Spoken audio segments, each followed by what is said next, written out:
Hey, good afternoon, everybody. It's Mike with smartoptiontrading.com. It is Thursday, the 20th of July. This is my weekly recap. Yeah, I know the markets are open tomorrow. I'm taking the day off. So you're going to give your weekly recap today on Thursday. If you want to join us, come over to smartoptiontrading.com, sign up for live trading alerts for $25 for the first 30 days, and join us over here. So to everybody here, I will have the screen up for you guys tomorrow. I'll probably come on in the morning. I'll do some videos and post news and stuff for you guys.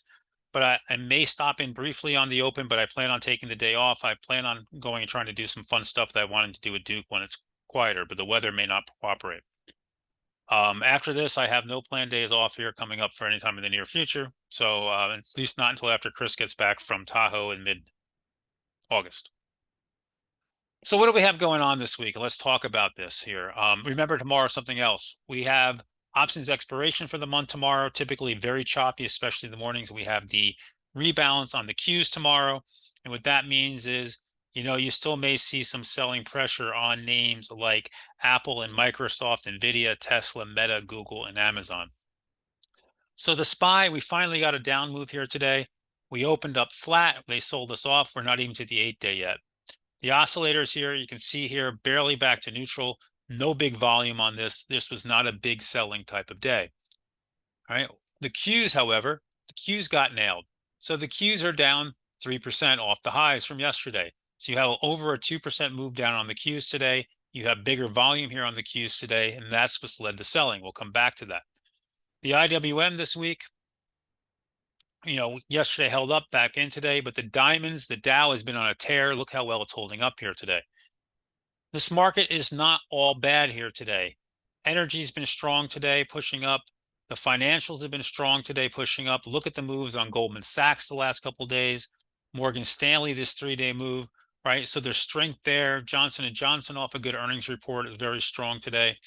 IBM, which I'm sitting in very small here, is dumping here, but that had a nice move, but it couldn't hold a breakout. In fact, I should probably get rid of that here. So there's all that going on. So what's going on here in tech land is you have the rebalance tomorrow, and we've run hard into it again. And then you had earnings from last night. So you had earnings from Netflix last night. You now have another big gap to trade against at 448.50. It wasn't all bad, but their revenues don't look great, and they are going to very shortly start having to deal with the fact that they're raising rates. They're talking about raising rates again. They've done the password sharing crackdown, and they're about to run out of content in the next month or so, and there's nothing being filmed. There's no writers, there's no actors. This is going to be bad for everybody, but it's going to be very bad for Netflix if this doesn't get resolved soon. And the market's starting to wake up for that. So right now we're back into this range. If you want to see it hold, it's under the 21-day. Tesla last night, it was an okay report. Their margins were not the best, to be perfectly honest with you. That said, however, really the conference call is what got it. Now, we knew that margins might not be good because this was the quarter that all those discounting that they did back in the first quarter was going to show up. It was the unprepared to talk about the Cybertruck production and the robotaxi that got the market a little jittery. These are bumps in the road if you're a Tesla fan, because eventually they'll have that worked out and ready to go.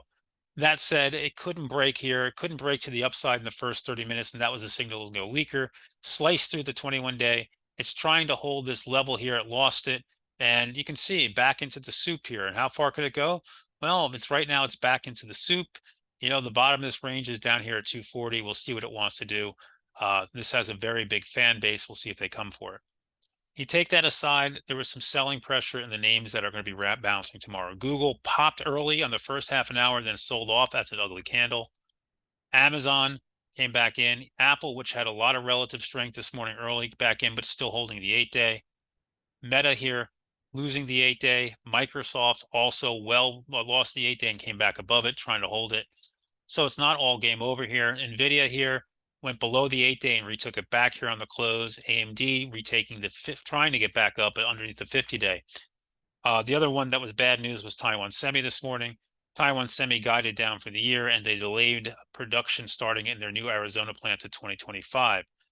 So, we have a little bit of a mixed tape here. The market needs a pullback. A 3% pullback is not a bad thing on the SPY, on the Qs. What you need to do right now is go in and always look at what you're doing. I just did this live in the room. We just hit your 3% pullback. Your 5% is down here at I can't even read my numbers. I think 368.58. And these are the places to watch, right? This would be typical. And we have not had one of these in a long time. So you can see there's been no pullbacks like this now for the last 3+ months. So we're talking, this is a little overdue. You look at the 1-year chart on this, again, little overdue. To my opinion here, and it's just my opinion here at the moment, that any 3 to 5% pullback is probably likely a buying opportunity unless we get run over by bad earnings next week or the Fed. The reason is there's so much cash sitting on the sidelines right now. It's looking for a place to call home, and it's got nowhere else to go but the market. And it's been waiting for a pullback. So if you finally get it, this would be the place to look at it, because people are just dying to get into this market. Now, we do have big earnings next week. You have Amazon in there, you have Google in there, among Microsoft.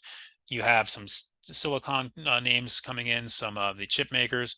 You have the Fed on Wednesday. The market's already booked in a 0.25 rate hike. So a lot going on.